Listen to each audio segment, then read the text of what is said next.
channel, it is time to lock in and to level up because 2025 is coming so close now. I think it's really important to set yourself up for success and for achievable success, because we don't want to set goals that are too high, too crazy, that are just going to end up making you feel insecure instead of making you feel secure in your capabilities. So let's get into it.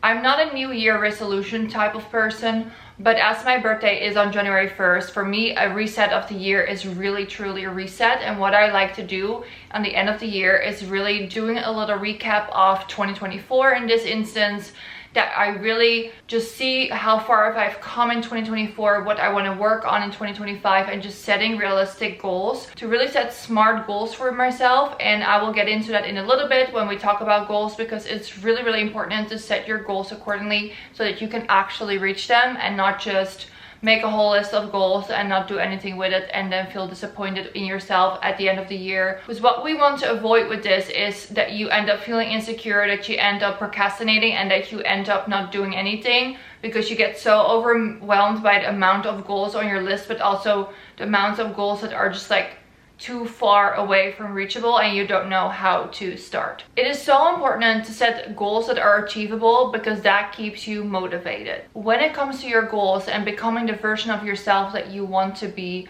what is really important is like action will actually prove your brain who we are and what we're becoming. So by taking action and doing things and forming new habits and actually continue to work on that, you will literally tell your brain who you are. How phenomenal is that? So let's put some things in action, because we don't want life to just pass by. We don't want to sit in the passenger seat. We want to sit in the driver's seat and hit the fucking gas pedal. Because the older you get, the more it feels sometimes like how, oh, time is going so quick. Oh my God, how is it already December? How is it? Because a lot of your days most likely look very similar to the days before, and it can make days feel like weeks and suddenly you're here. Like you always hear old people say like, life goes so fast, life goes so fast, and it goes really fast. And especially if you are sitting in the passenger seat, you need to go sit in the driver's seat, because this is so crucial to actually be the one leading your life and not let life leading you, if that makes sense. Is that even a normal English sentence? English is not my first language, but you get what I'm saying. It is scientifically proven by putting things into action, you literally tell your brain who you are, and by the more you do certain things, the more you are proving your brain who you are. Your direction is more important than arriving at the destination, the goal. And you might wonder why, right? Well, as I said in the beginning, imposing a specific timeline on a certain goal can be the reason why you're not achieving the goal.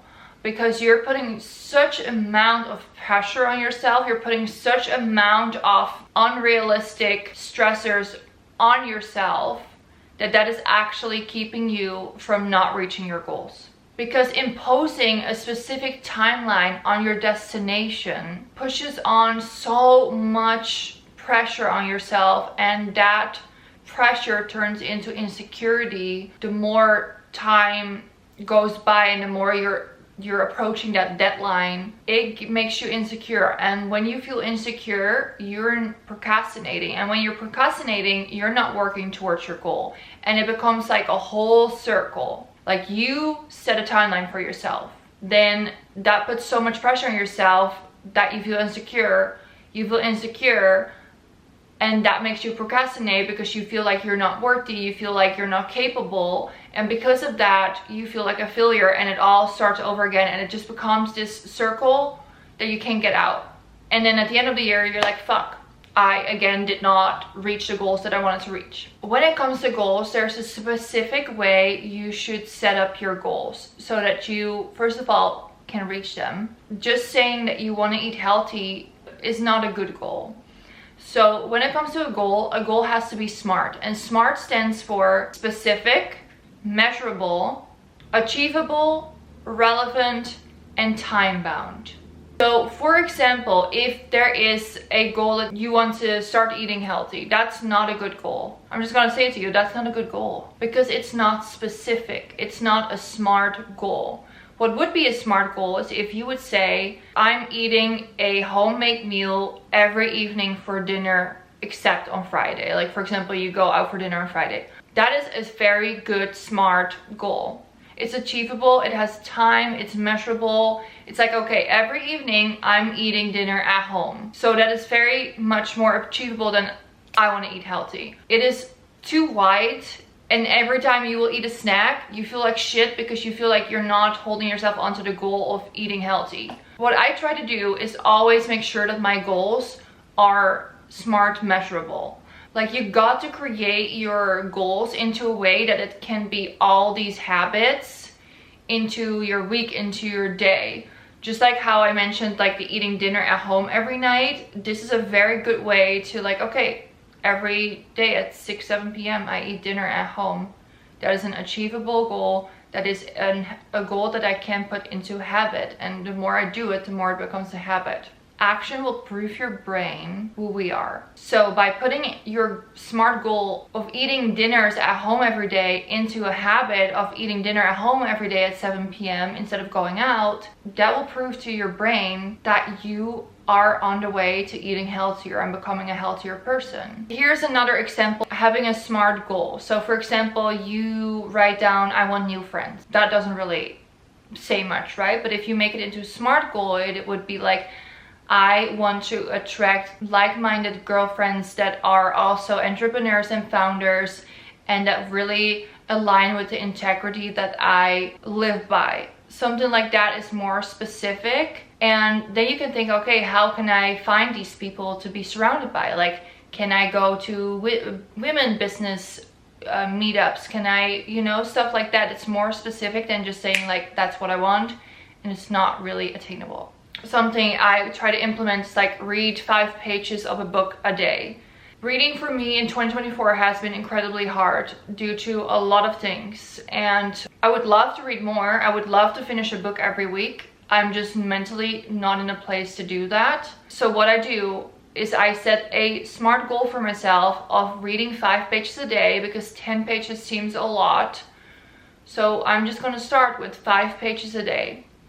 In the morning, that is a book that I can learn something from, which is business or a self-help book. So currently I'm reading the Trader Joe's book. It's phenomenal. In the evening, I am reading Before the Coffee Gets Cold. It's a book that I'm reading right now. One of my good friends gave it as an early birthday gift, and it's like a fiction book. So that's what I read in the evening. So 5 pages in the morning, 5 in the evening. And that for me is a SMART goal because it's manageable for me. Saying I'm gonna finish a book every week is just for me not doable. So that is like a goal I'm setting for myself in 2025.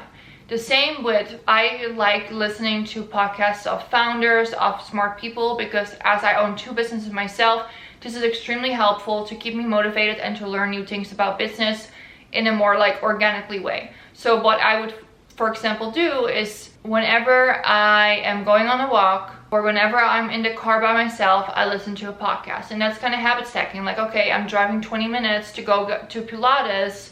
This is a perfect time to get like a head start in this podcast I want to listen to. And that way you can just like habit stack. And I think that that is a really good way to do things. And that's how I put my goals in, to make sure that they're measurable, they're achievable, and they are in my daily habits that I can easily do. It's literally effortless to do that, right? Because you're just in the car already going somewhere, or you're already walking. It's not a lot of effort. I love habit stacking. I love doing that because it saves so much time and it just makes you feel more productive and on top of shit. So that is it for goals, and writing those goals down in a way that is SMART, measurable, is a very good way to work on your goals for 2025. That is one section of what I do. Then the second thing that I really like to do is a year audit. So looking back on 2024, I'm doing a whole year audit, and I really like, I'm kind of like recapping the year to really make sense of it all, to look at my goals. What did I reach? What did I not reach? What do I want to continue to work on in 2025? Because let's be real, as a human, you sometimes change your goals. Maybe something that was really important to me a year ago is not important to me right now. So it's okay to adjust your goals. It's okay to change your mind on things. We all change our minds all the time. And I think it's really good to do like some self-reflection on things that happened. This year was a very hard year for me personally. I lost my best friend to cancer, and it has just been really a year of up and down, and the last 2 months has just been moments of a lot of grief and really just letting myself be and taking some of the pressure off.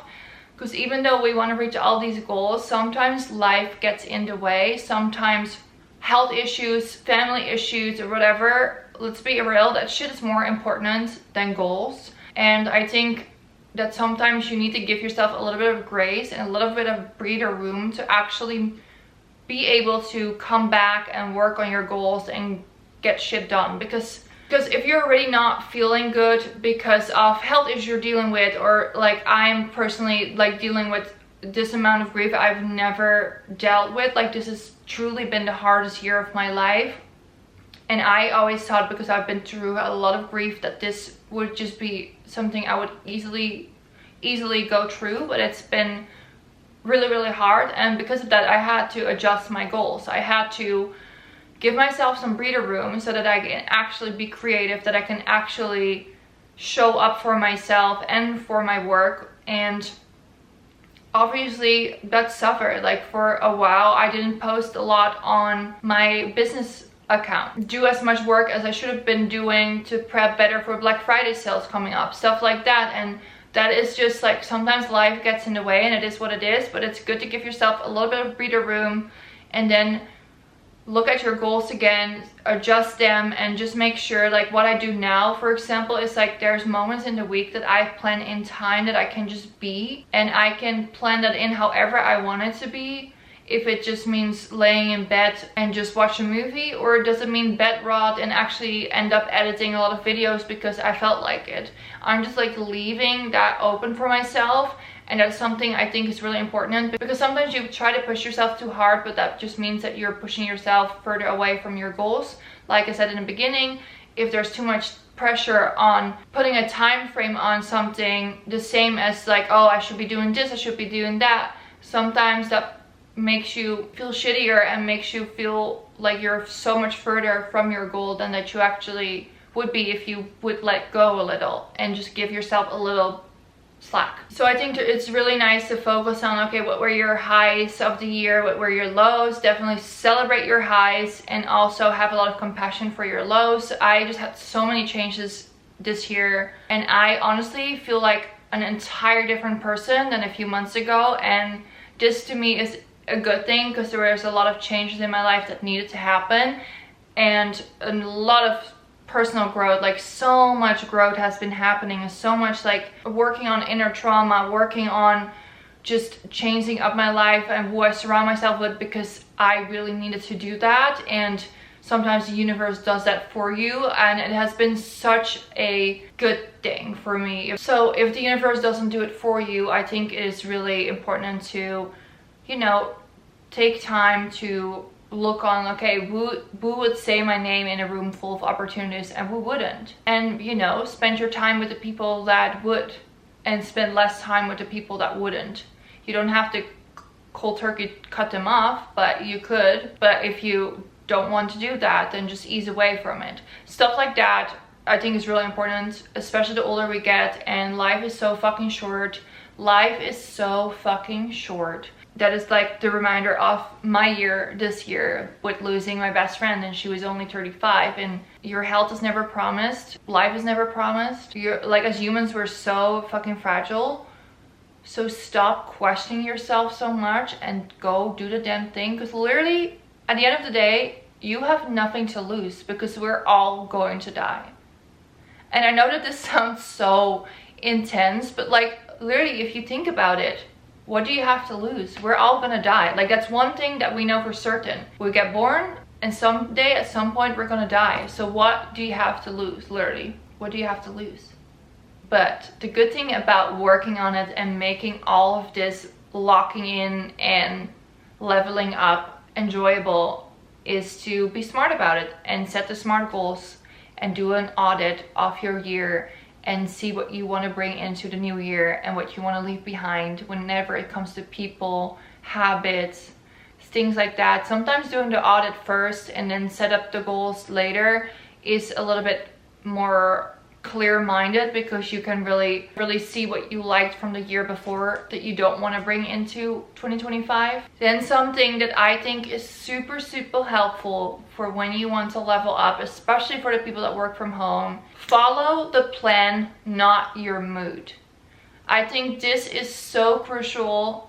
For example, dress up to how you want to feel and what helps for the plan, instead of dressing up to how you feel, because your emotions don't always have your best interest. Like, if I would just listen to my emotions most of the time, I would just be wearing joggers and not get ready.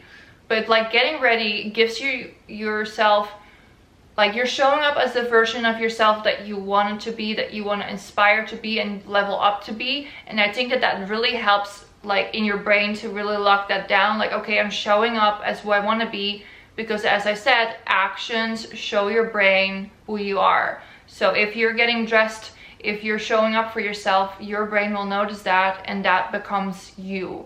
Let's be real, when you dress up, you often most likely feel like a better person, a better version of yourself. You will have more energy, you will have a better mood, you will feel more secure about the way you look, or you feel more put together. There's so much that comes to that I think is really important to keep in mind.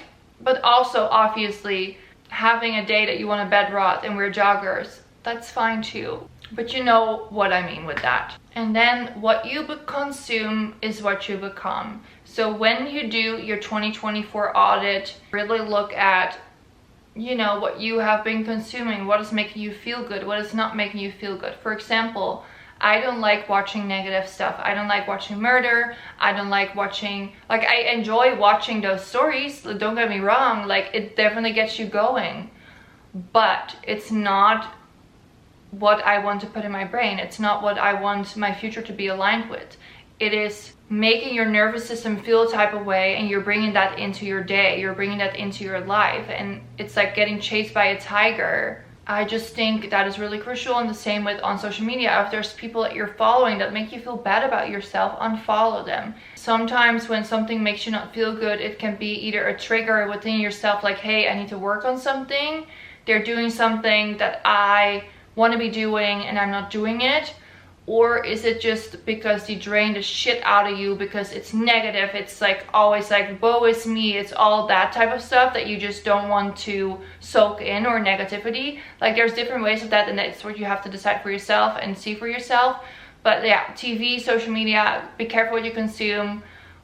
It's not always just food. It's not just like, it's everything around you, and everything is energy. And I think it's really crucial. And you kind of owe it to yourself to make sure that aligns with who you want to be and how you want to feel. Define who you want to be. It's so easy to say, like, oh, I want to be better, I want to eat healthier, I want to do all these things, but be specific. Write down who you want to be. Like, put down in your notebook, write about the person, how you want to be, as if you're writing a memoir about yourself. And this sounds a little bit dark, but what really helps with that is like you writing about yourself, how you are, and instead of like saying like, oh, she was this, she were, like, say it as in its present time.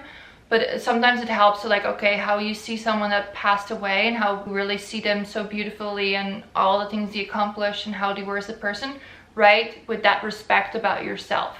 Write down, she gets dressed every day looking so put together. She shows up as her best version of herself, making this amount of money, doing this. Like, write down who you want to be, because the more specific you get, the better it is and more achievable.